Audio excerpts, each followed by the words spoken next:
Student good evening. आइए हम लोग देखते हैं वाच्य। वाच्य के बारे में आज हम लोग पढ़ेंगे। तो वाच्य क्या है? दरअसल वाच्य क्रिया को समझने का विषय है।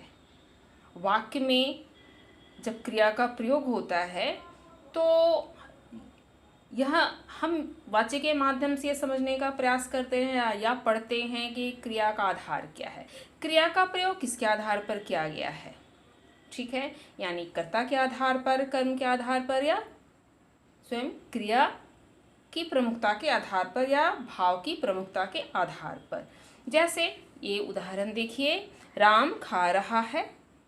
ठीक है, तो राम खा रहा है, यहाँ पर जो क्रिया है खा रहा है वो कर्ता पद राम के आधार पर है। मोहन के द्वारा रोटी खाई गई, यहाँ पर जो क्रिया है वह रोटी क्या है, कर्म पद इसके आधार पर है, यानी यहाँ पर इसके आधार पर है। यहाँ पर ये जो क्रिया है वो इसके आधार पर है। ठीक है, अब वृद्ध से चला नहीं जाता, यहाँ देखिए चलना क्रिया है, वृद्ध से चला नहीं जाता, यानी ना तो कर्ता पद के आधार पर नहीं है, यहाँ क्रिया अपने आप में प्रमुख हो गई है।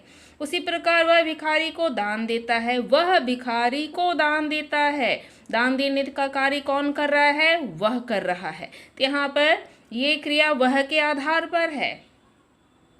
ठीक है, यानी कर्ता पद के आधार पर। राजा के द्वारा गरीब को दान दिया गया, राजा के द्वारा गरीब को दान दिया गया, यहाँ पर ये जो दान देने की जो क्रिया है वो गरीब यानी कर्म कारक के आधार पर है। उसी प्रकार उससे लिखा गया, उससे लिखा गया, यहाँ पर लिखना जो क्रिया वो अपने आप में प्रमुख हो गई। तो इस प्रकार परिभाषा समझने की कोशिश कर रहे हैं। इस आधार पर जब हम परिभाषा बनाते हैं तो क्या होता है, क्रिया के जिस रूप से यह ज्ञात हो कि वाक्य में क्रिया के प्रयोग का आधार कर्ता, कर्म अथवा भाव है, उसे हम वाच्य कहते हैं। अब आइए समझते हैं वाच्य के प्रकार। तो वाच्य कितने प्रकार के हैं? 3 प्रकार के। कर्तृवाच्य, कर्मवाच्य, भाववाच्य। फिर हम लोग देखते हैं जहाँ पर क्रिया को करने वाला कर्ता प्रमुख हो, जहाँ कर्ता पद की प्रमुखता दिखाई दे यानी क्रिया का आधार कर्ता है। यहाँ देखिए जैसे ये क्रिया है, ठीक है, ये क्रिया का आधार क्या है, मैं है, यानी ये क्रिया मैं के आधार पर, मैं पुस्तक पढ़ता हूँ। राम घर जाता है, ये जो क्रियापद है, ये भी क्रियापद है, ये जो क्रियापद है ये किसके आधार पर है, राम के आधार पर। राम क्या है, एक वचन पद है, पुल्लिंग है, ये क्रिया भी देखिए एक वचन पुल्लिंग है। सीता गाय का दूध पीती है, ये क्रिया है। अच्छा, ये इस क्रिया का आधार कौन है, सीता, यानी सीता के आधार पर क्रिया को व्यक्त किया गया है। सीता स्त्रीलिंग एक वचन है, देखिए यहाँ भी ये क्रिया एक वचन स्त्रीलिंग है। तो इससे हम कैसे समझे, परिभाषा के आधार पर, इस आधार पर हम परिभाषा देखते हैं कि क्रिया के जिस रूप से ये ज्ञात हो कि क्रिया का आधार कर्ता पद है।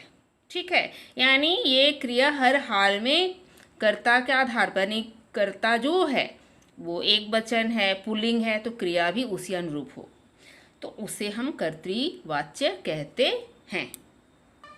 आइए देखते हैं कर्मवाच्य। पहले वाक्य उदाहरण देखिए, सीता के द्वारा आम खाया जाता है, सीता के द्वारा आम खाया जाता है, यहाँ पर सीता के अनुरूप यह क्रिया नहीं है, बल्कि ये जो है ये कर्म पद है, ये क्या है, कर्म पद है। ठीक है, और ये जो क्रिया है इसी कर्म के आधार पर है। यहाँ पर राम के द्वारा पुस्तक पढ़ी जाती है, पुस्तक यहाँ पर कर्म पद है। ये जो क्रिया है ये पुस्तक के आधार पर है, पुस्तक एक वचन स्त्रीलिंग है इसलिए पढ़ी जाती है। राम चूंकि पुल्लिंग है तो राम पढ़ता है, पुस्तक पढ़ता होता है, ठीक है, लेकिन यहाँ पुस्तक पढ़ी जाती है तो क्रिया पुस्तक के आधार पर, यानी कर्म की प्रमुखता है। और जो क्रिया होगी वो कर्म के आधार पर होगी। कर्म जिस लिंग का है, जिस वचन का है, क्रिया उसी अनुरूप होगी। तीसरा भी उदाहरण देखिए, लड़कियों के द्वारा गीत गाया जा रहा है। ठीक है, तो ये लड़कियां गीत गा रही हैं नहीं है, गीत गाया जा रहा है, यानी ये कर्म पद है यहाँ पर, और ये जो क्रिया है इसी के अनुरूप है। तो इस तरह से इसकी परिभाषा है, जिस वाक्य में क्रिया के प्रयोग का आधार कर्म हो उसे कर्मवाच्य कहते हैं। आइए देखते हैं भाववाच्य। पहले उदाहरण समझने की कोशिश करते हैं। राम से सोया जाता है, यहाँ कर्ता पद है, लेकिन राम सोता नहीं, सोया जाता। सोना जो क्रिया है यही प्रमुख है, सोने का जो भाव है ये प्रमुख है। ठीक है, तो राम से सोया जाता है, तो यहाँ पर जो क्रिया पद है वह प्रमुख है। इसी प्रकार दूसरे उदाहरण में भी देखिए, रोगी से उठा नहीं जा सका, उठना क्रिया है, उठा नहीं जा सका, रोगी उठ नहीं सका नहीं लिखा गया, रोगी से उठा नहीं जा सका, उठना प्रमुख रूप से आया है। ठीक है, तो यानी क्रिया, उठने का जो भाव है वो प्रमुख है। उसी प्रकार यहाँ भी देखिए, मुझसे बैठा नहीं जाता, बैठना जो क्रिया है वो प्रमुख है, न कि कर्ता पद। ठीक है, तो यहाँ पर अब आप देखिए परिभाषा इस प्रकार से है, जिस वाक्य में क्रिया का आधार न कर्ता हो न कर्म हो, क्रिया अथवा भाव स्वयं प्रमुख हो, उसे भाववाच्य कहते हैं। अच्छा, यहाँ पर कुछ ध्यान देने लायक बात है जिसे आप ध्यान में रखेंगे कि भाववाच्य में प्रयुक्त क्रिया सदैव अकर्मक, एक वचन, पुल्लिंग तथा अन्य पुरुष में होती है। जैसे यहाँ देखिए, सोया जाता है। ठीक है, तो ये क्या है, एक वचन पुल्लिंग और अन्य पुरुष में है। ठीक है, यहाँ पर सोया नहीं जा सका, यहाँ भी एक वचन पुल्लिंग और अन्य पुरुष ही है क्रिया। यहाँ इस उदाहरण में भी देखिए, बैठा नहीं जाता, यहाँ भी क्रिया एक वचन पुल्लिंग और अन्य पुरुष में होती है, तो इसे आप ध्यान देंगे। अच्छा, दूसरी प्रमुख ध्यान देने वाली बात क्या है कि कर्तृवाच्य में क्रिया कर्मक तथा सकर्मक दोनों हो सकते हैं। जैसे उदाहरण में आपको बताऊं कि राम खाता है, इसमें कोई करने क्रिया अकर्मक है। ठीक है, अच्छा, राम आम खाता है, इसमें क्रिया सकर्मक है, तो ये अकर्मक भी हो सकता है, सकर्मक भी। और अगली बात जो ध्यान देने वाली है वो यह है कि कर्मवाच्य में क्रिया सदैव अकर्मक ही होती है, यानी इसमें कर्म नहीं होगा। ठीक है, जैसे राम से सोया जाता है, राम से खेला जाता है, इसमें कोई कर्म पद नहीं है। तो अभी तक जो हमने समझा उसमें एक बात स्पष्ट है कि जो कर्तृवाच्य होते हैं वो अकर्मक भी होते हैं, सकर्मक भी होते हैं। तो यहाँ एक बात आप ध्यान देंगे कि जो कर्तृवाच्य सकर्मक होगा, यानी जिसमें कर्म होगा, वो कर्मवाच्य में बदलेगा, और जो कर्तृवाच्य अकर्मक होगा, जिसमें कर्म नहीं होगा, वो भाववाच्य में बदलेगा।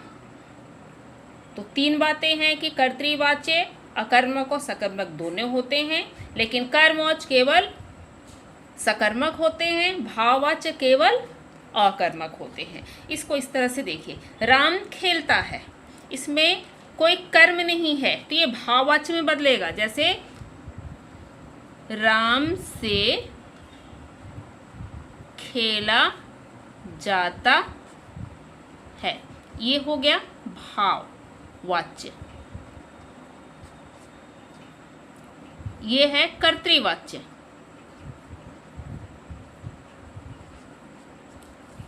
अब ये है वह गेंद खेलता, चूंकि इसमें कर्म है, इसमें क्या है, कर्म है, ये है तो कर्तृवाच्य।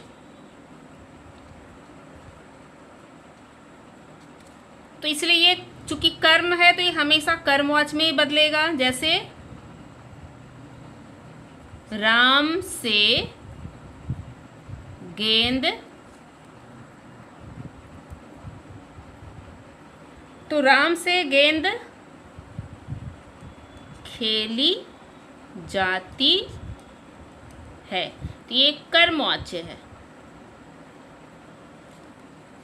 ठीक है, तो यहाँ पर देखिए इसके अनुसार ये क्रिया हो गई, तो यानी जब इसमें कर्म होगा तो ये कर्मवाच्य में बदलेगा। उसी प्रकार ये देखिए बच्चा हंसता है, तो ये बच्चे से हंसा जाता है।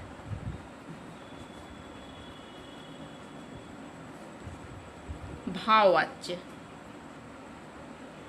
चूंकि इसमें कर्म नहीं है तो ये भाववाच्य बनेगा। उसी प्रकार हम निबंध लिखते हैं, इसमें ये कर्म है तो कर्मवाच्य में होगा कि हमसे निबंध लिखा जाता है या हमारे द्वारा निबंध। हम यहाँ पर से की जगह पर हम लोग द्वारा भी कर सकते हैं,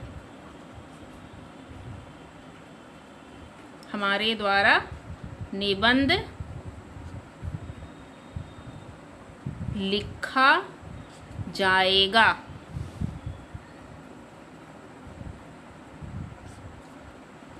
ये चीज़ें आप ध्यान देंगे कि जब कर्तृवाच्य में कर्म होगा तो वो कर्मवाच्य में बदलेगा, जब कर्तृवाच्य में कर्म नहीं होगा तो वह भाववाच्य में बदलेगा। अब आप अपने पुस्तक सरल हिंदी व्याकरण से 285 पेज और 286 पेज जरूर स्टडी कर जाएंगे। यहाँ पर देखिए कर्तृवाची कर्मवाच्य में बदला गया है, यहाँ पर कर्तृवाची भाववाच्य में बदला गया है। पेज नंबर 286 को भी आप ध्यान से पढ़ जाएंगे, आपके लिए अच्छा रहेगा। और यहाँ पर देखिए कुछ वाक्य परिवर्तन है, इसे आप जरूर करेंगे। एक दो उदाहरण में दे रही हूँ, जैसे स्वामी जी ने बच्चों को आशीर्वाद दिया, स्वामी जी के द्वारा बच्चों को आशीर्वाद दिया गया, यहाँ पर वाच्य परिवर्तन करना है। ठीक है, सैनिकों द्वारा उग्रवादी मार गिराए गए, सैनिकों ने उग्रवादी मार गिराए, तो इसे आप जरूर परिवर्तित करेंगे। धन्यवाद।